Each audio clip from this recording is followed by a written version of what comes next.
చెప్పు దానికి సమాధానం. పొరపాటు జరిగితే చెంపలేసుకో.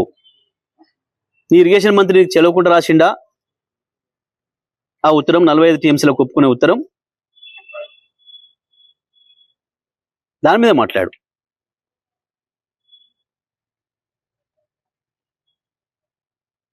తప్పకుండా తోలు వలుస్తాం ప్రభుత్వాన్ని.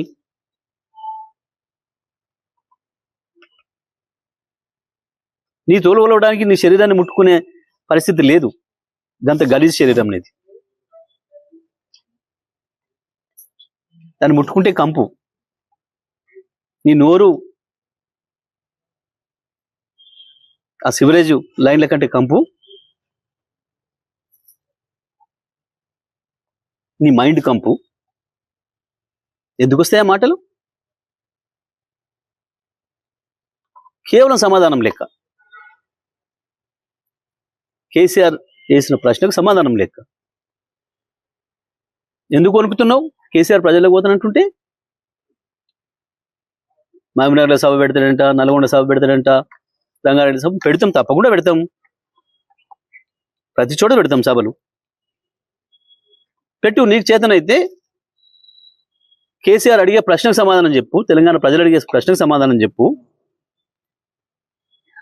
దానికి పరిష్కారం ఏందో చూడు. ప్రజలు గెలవాలంటే అవతల వాళ్ళకంటే మంచి పనులు చేసి గెలవాలి తప్ప, అవతల వాళ్ళకంటే మంచిగా మాట్లాడి గెలవాలి తప్ప, నీ బూతులకు నీ ఎదురుగా ఉన్న సర్పంచ్లే తిట్టుకుంటూ పోయినారు. చీనీ అమ్మ ఇదేంది, సాగు కోరుకుంటాడు ఎవడన్నా? 2 ఏళ్లలో ఒక్కసారి కేసీఆర్ నీ పేరు ఎత్తుకున్నాడా ఎప్పుడన్నా? లేని కేసీఆర్, లేని కేసీఆర్ గురించి బూతులు ఎందుకు మాట్లాడుతున్నావు?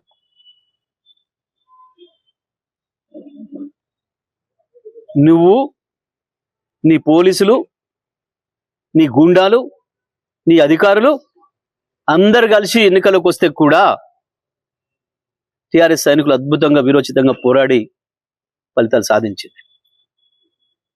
దానికి భయపడుతున్నావు.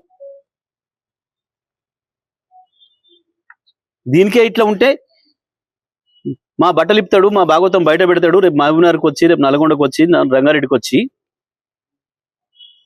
మా దొంగతనాన్ని దొరకబడతాడు, ప్రజలకు అప్పచెప్తాడు అన్న భయంతో, ఫ్రస్ట్రేషన్తో ఈ బూతులు మాట్లాడుతున్నారు. ఎవరు ఒప్పుకోరు తెలంగాణ ప్రజలు. ఎన్నడూ లేదు తెలంగాణ చరిత్రలో ఇంత నీచమైన భాష మాట్లాడిన రాజకీయ నాయకుడు ఇప్పటివరకు కూడా లేడు తెలంగాణ చరిత్రలో ఎప్పుడు కూడా. నీకు వాళ్ళతో సమాసం ఎక్కువ ఉండి ఆ కల్చర్ తీసుకొస్తున్నాం ఇక్కడికి.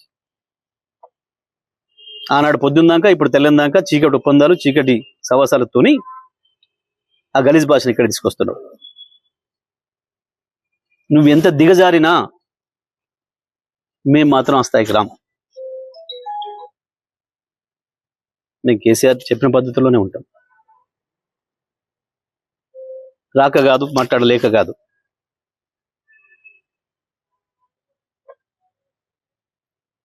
ఎవడు మాట్లాడితే వాడి మీద ఓ దొంగరాతలు రాస్తూ, చెత్తరాతలు రాస్తూ, కుటుంబాలను ఇబ్బంది పెట్టే పద్ధతుల్లో నువ్వు చేస్తున్న వెధవ పని తప్పకుండా నీకు శిక్ష పడుతుంది.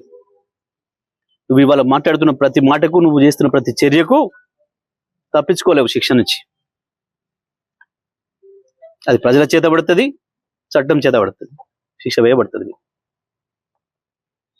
రేవంత్ స్పష్టంగా చెప్తాను, సూటిగా చెప్తున్నాం.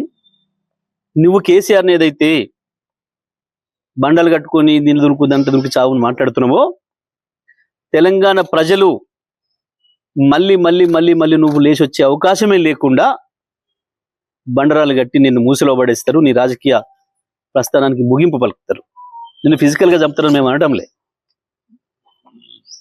రాజకీయంగా నిన్ను బండలు కట్టి మూసిలో పడేస్తారు వచ్చే ఎన్నికల్లో.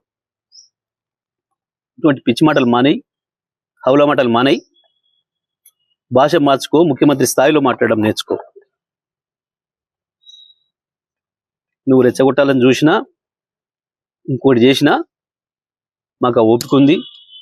ఎందుకంటే నీ భాషల్ని చూసి వచ్చిన వాళ్ళం, నీ భాషల కుట్రలను ఎదుర్కొని వచ్చిన వాళ్ళం. నువ్వు ఒక బచ్చగాడి వాళ్ళ ముందట, కేసీఆర్ ముందట నువ్వు వేసేవన్నీ కుప్పిగంతులు. హనుమంతుడి ముందర కుప్పిగంతులాగా వేస్తున్నావు. దానికైనా పద్ధతి నేర్చుకుంటే మంచిది రేవంత్ ఇప్పటికైనా.